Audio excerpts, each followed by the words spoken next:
आज विनय जेव्हा घरी पोहोचला तेव्हा घरामध्ये एक विचित्र शांतता पसरली होती.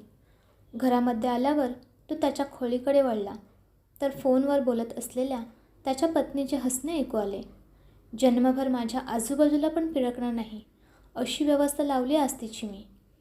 तिच्या कुशीत शिरणे तर दूरच, पण विनय त्याच्या आईचा चेहरा पण पाहू शकणार नाही आता. कपटीपणे हसत अंजू लहान आवाजात फोनवर बोलत होती. थोडा वेळ विनयला समजलेच नाही की काय चालले आहे. काही वेळाने भानावर येताच त्याला समजले की त्याच्या पत्नीने त्याच्या आईला वृद्धाश्रमात पाठविण्याची पूर्ण तयारी केली होती.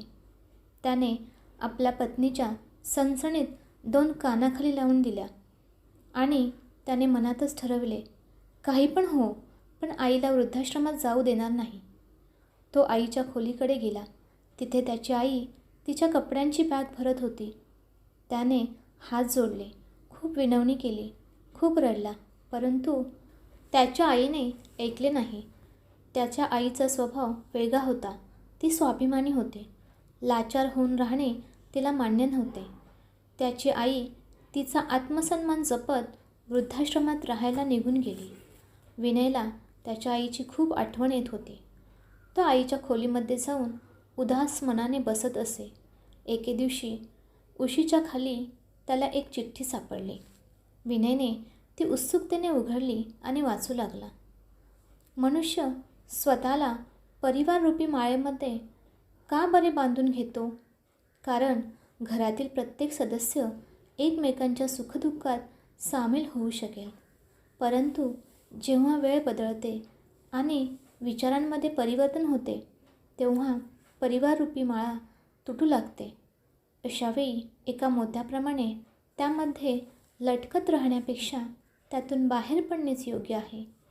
आपला आत्मसन्मान कायम ठेवायचा असेल तर काही कठोर पावले उचलावी लागतात.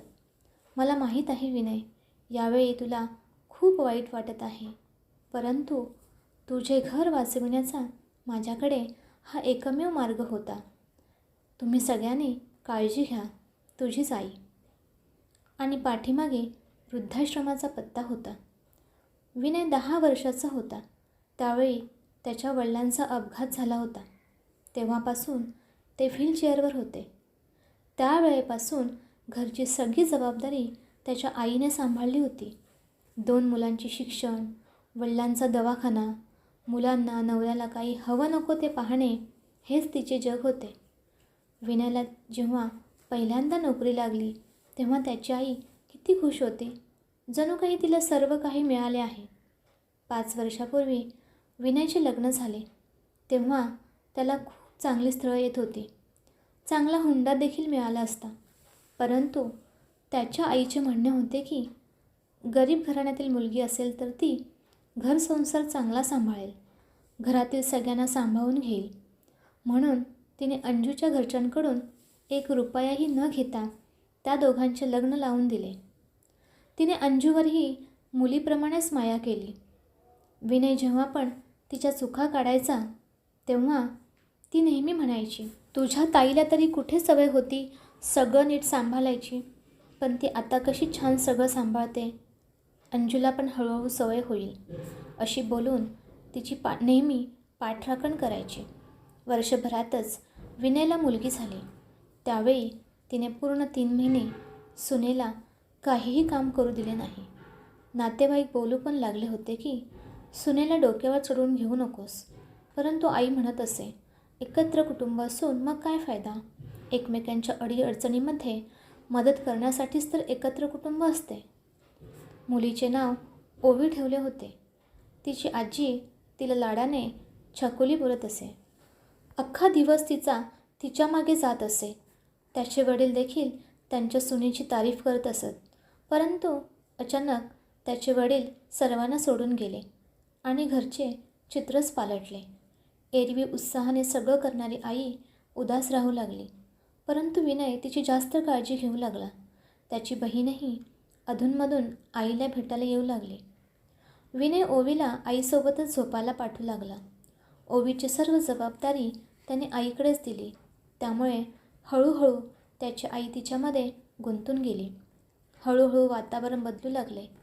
परंतु अंजूला आपल्या सासूला एवढे महत्त्व मिळत आहे ही गोष्ट खटकू लागली.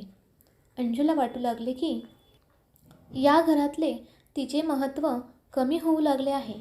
ती यावरून विनयला बोलू लागली, परंतु विनय तिला समजावत असे. आईला बाबांशिवाय खूप एकटे वाटत आहे. काही दिवसांचाच तर प्रश्न आहे. हळूहळू ती यातून सावरत आहे. मग सगळं होईल पूर्वीसारखेच. परंतु विनयचे सारखे आई आई करणे तिला आवडत नव्हते. ती विनयला म्हणाली, माझे पण वडील गेले त्यावेळी 15 दिवसातच मी परत आले होते. तेव्हा नाही तुम्हाला असे वाटले. आणि तुमच्या आईची बरी काळजी वाटते. अंजू सतत त्याच्या आईला टोमणे मारू लागली.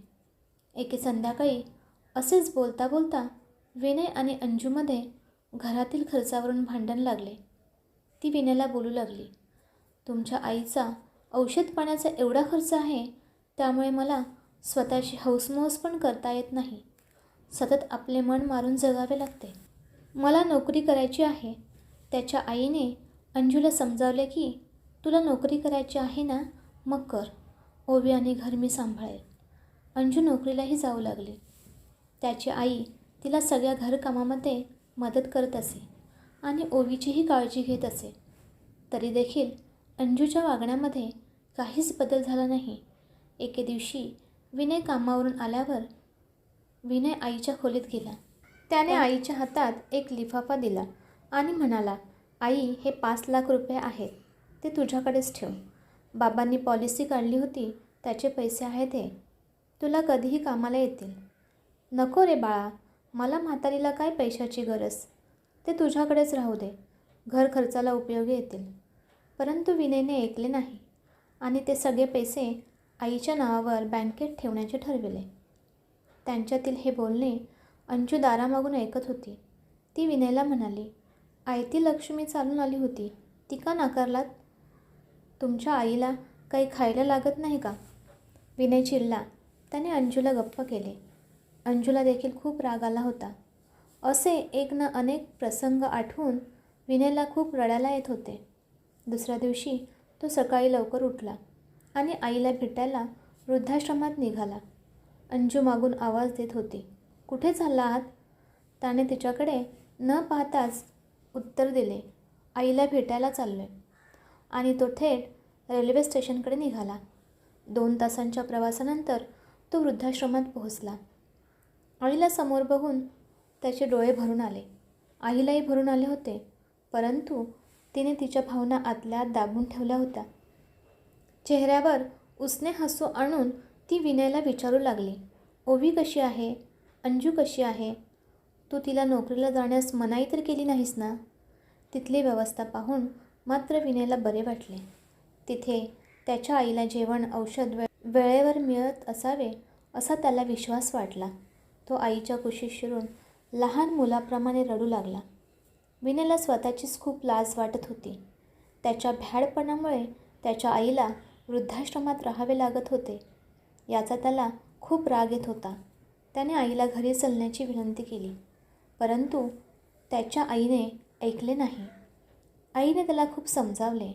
एकदा का आपली गरज संपली की त्या घरामध्ये राहणे योग्य नाही.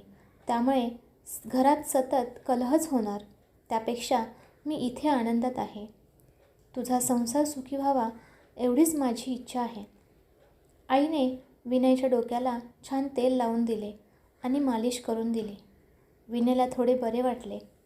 शेवटी नाइलाजास्तव त्याने आईचा निरोप घेतला आणि घरी निघाला. आईचेही डोळे भरून आले होते, परंतु तिने डोळ्यातील पाणी काठावरच अडविले आणि हसत हसत विनयला निरोप दिला. परत येत असताना एका पुलावरून येताना त्याला पाण्याचा आवाज आला. म्हणून त्याने पाहिले तर एक 8 वर्षाचा मुलगा पाण्यात पडला होता आणि त्याला वाचविण्यासाठी त्याच्या आईनेही नदीमध्ये उडी घेतली होती. काही माणसे त्यांना नदीमध्ये शोधत होती.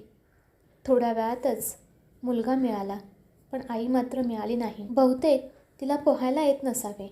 जमलेले सगळे लोक बोलत होते की मुलगा पोरका झाला. विनयला त्यावेळी त्याच्या आईची खूप आठवण आली.